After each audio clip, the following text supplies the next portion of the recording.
এই মাসের 11 তারিখে আমাদের জয়পুর থানায় একটা ইনফরমেশন আসে যে রাত 8টা সাড়ে 8টা নাগাদ একটা রবারি বা ছিনতাই একটা হয়ে গিয়েছে। ঘটনাটা ঘটেছে আমাদের জগন্নাথপুর জিপির বালিগুমা অঞ্চলে। খোঁজ খবর নিয়ে আমরা জানতে পারি যে জনৈক বিমান মণ্ডল, উনি কতুলপুরের একজন ব্যবসায়ী আছেন।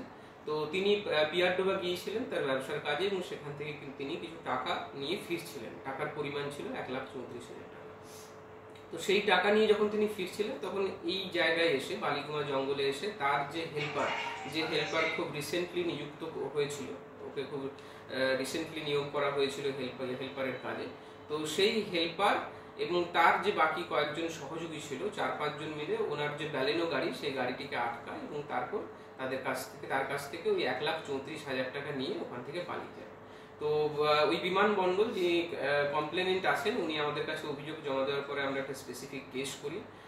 তদন্তে নেমে আমাদের ডিজিটাল এভিডেন্স এবং অন্য টেকনিক্যাল ইনপুটের সাহায্যে আমরা এখনো অবধি 3 জনকে গ্রেপ্তার করতে পেরেছি, যাদের মধ্যে মেন যে হেল্পার আছে শামীম রহমান মোল্লা, এই আমাদের জয়পুরের শালতোড়া অঞ্চলের বাসিন্দা।